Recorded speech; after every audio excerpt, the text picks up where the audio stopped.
Room 442 is brought to you by North Star Bets. That's a win. With the Premier League winding down and only a few matches left, we decided to look into how effective are late manager signings. I'm Sarah Pararia. This is James Sharman. James, we have seen maybe the busiest Premier League season that I can at least recall in my lifetime in terms of the sacking of managers. We spoke about this maybe a month ago or so now, but we've also seen some managers slide into some new squads with just a matter of 3 or 4 matches left. And so we decided, why not look into it and see if it actually Why not? works? Is it worth it? I mean, Paying off managers, already on contracts and bringing new managers in? shaking up the team a little bit more than they need. I guess it just shows, to be relegated, it costs you hundreds of millions of pounds, even with the parachute payments, right? These are desperate clubs trying desperate measures. And sometimes it works, but does it happen as often as we think? That's the question. Well, here we have from Opta Analyst the last 10 manager changes by struggling teams with 10 or less games left in the Premier League. From Michael Jackson at Burnley all the way back to Paolo Di Canio at Sunderland. As you can see here from the highlighted marks there, only 3 of those squads weren't relegated after a manager was brought in with only 10 games or less left. I mean, a lot of these teams were struggling. You can see how many matches they have left, but clearly from, just these statistics here, it doesn't usually go in the favor of the squad. No, I mean, you're a bad team regardless, right? Yeah. So why do you do it? Why do you fire a manager? Obviously, there's something wrong, rotten in the room. Because tactically, you can't do too much. You can't, reinvent the way a team plays, really. You can simplify things. And that's why Sam Allardyce is known as being this fireman, right, who puts out fires late in seasons. That's why Leeds brought him in so late, because he can simplify things, get them defending better. If you can defend better, maybe you can stave off relegation, but you've got to score goals too. Yeah. And none of these teams here could score goals. None of them. Not one of them, right? And I mean, look at Paolo Di Canio at Sunderland, right? This fiery individual came in 10 years ago now, can't believe it. And, did a good job for a while there, but couldn't get the job done in the end, right? You have to kind of put a fire under these players' backsides. That's, to me, the biggest thing. Yeah, you can simplify things, but you have to make them believe in themselves again, because to do it so late in the season, it screams desperation. It is and desperate. If you're smart, you do it earlier in the campaign, and that often works, right? You've got to realize that it's not working. We saw that last year with Thomas Tuchel when Frank Lampard was fired. He brought him in, and that was a team in relegation trouble, but it was still quite early in the season. Turns it around to win the Champions League. You look at this year with Scott Parker at Bournemouth, right? He gets fired really early on. In comes Gary O'Neill, who was at the club already as an interim manager, but it seemed to work, right? He turned it around because he had the whole season to work with his team, right? So it just doesn't happen very often successfully when you do it so late, but it just shows how desperate these clubs are, because relegation can literally cripple a club, and we're seeing it all the time nowadays, unfortunately. Well, you mentioned Sam Allardyce, of course, at Leeds. Came in with 4 matches left. Leeds were in 17th. Leeds are now in 18th.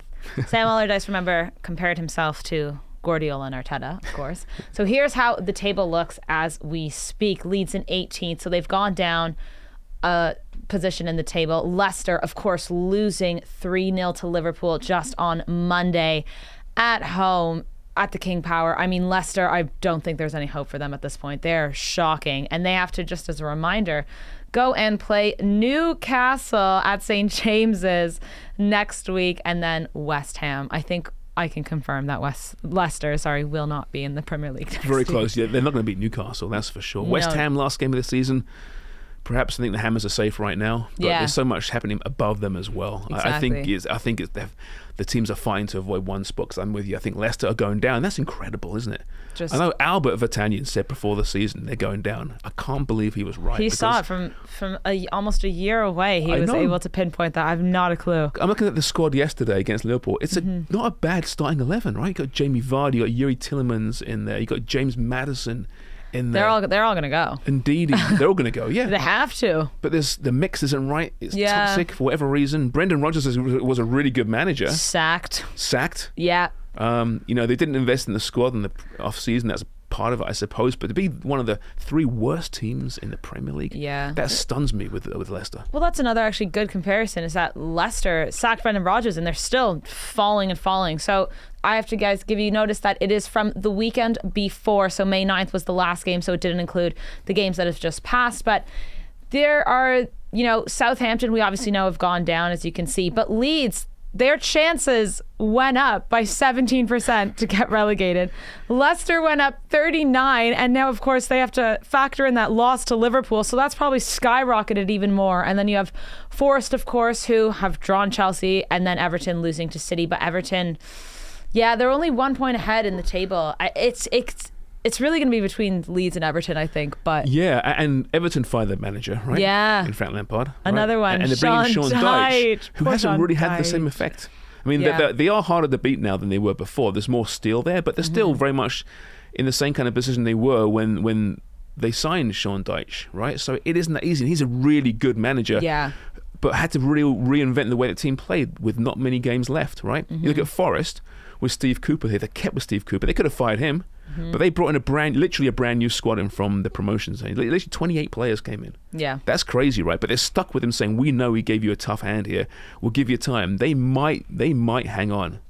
We'll have to wait and see, right? But if they do, Steve Cooper should be up there for Manager of the Year. Yeah. In my opinion, because what he's done to turn that team around, because I mean they were great last year in the league championship, but 28 new players coming in, that's crazy. No, it's difficult to manage as well. So can we confirm that it will be Southampton? We know are down. Leicester and Leeds. Are Everton going to sneak away? I'm saying Leicester, yes. Yeah. I still don't know about, because you can't trust. I've tried to convince you Leeds is going down for so long now, James. Well, I mean, look at that story. No, so from Bielsa, point. who by the way is now Uruguay's head coach, from Bielsa to Jesse Marsch, who play a certain style of football, to then go to Sam Allardyce, right? After the guy in between, Gracia, didn't work out. Yeah. It just shows they have no plan there at all. That's the thing. So they could be going down, but you can't trust Everton either. If I was going to have to bet right now, Sarah, I'd say yes. I'd say Leeds and Leicester. All right, well, I don't trust Everton. Will be playing Wolves this coming weekend, and then at home, final game, Goodison Park to Bournemouth, and Leeds, as I mentioned, West Ham away, and then Tottenham at home, which... What is that? Yeah. But the Wolves are a great example, right? They fired their manager. Yeah. They bring in Lopetegui. They were dead last when they brought him in. Yeah. And now they're safe. But that was Christmas break, right? Earlier, yeah. So yeah, it's that you have to give them some time to have a little bit of margin of error. I think that's why. Get to know the team, figure out what that starting 11 is, and just get acquainted with the team itself, I think. Whereas when you bring in someone and there's 4 games left, you're desperate and you're just praying that something will work, because I think that's the point. You're just knocking out a manager because you need someone else to just try and give the team something. Owners aren't the smartest people in the world. Wait, Todd Bowley's not the smartest person in the world? These billionaires, I don't know how they manage it, right? Because you see some of these decisions, Todd Bowley being a prime example, with Frank Lampard, it's been a disaster since firing Graham Potter. I mean, listen, if it happened early in the campaign, they could be in the relegation zone right now, right? They're not the smartest people in the world, but they are just motivated by money, and the fear of losing those hundreds of millions of pounds just force them into these really questionable decisions sometimes, and just complete panic moves. And as you saw by the boards there, it doesn't often happen. A bad team's a bad team. I want to see Pep take over a Leeds or someone. Leeds. That would be fascinating to see a truly world-class manager who is a world-class manager. Yeah. Just try it. I would love to see it. It will never happen, of course, but how much fun would that be to see a genuinely Pochettino, just signed with Chelsea, right? Had he gone to Leeds instead? Yeah. Poch, you made the wrong move. I don't know why he do it, but we'll never see it, unfortunately. Yeah, well, I don't know. We live in a strange day for money football. Talks, I guess, yeah, right? Exactly. What's Big Sam's making like £3 million, I think, for 4 games. And then Leeds are still going to get relegated. And if they get promoted, though, or stay as they survive, it's I think $2 million more or something. It's nuts. All right. Well, Sam, the pressure is on. 2 matches left in the Premier League. Who will be joining Southampton and heading down? Leicester, Leeds, Everton? We'll find out. Room 442 is brought to you by North Star Bets. That's a win.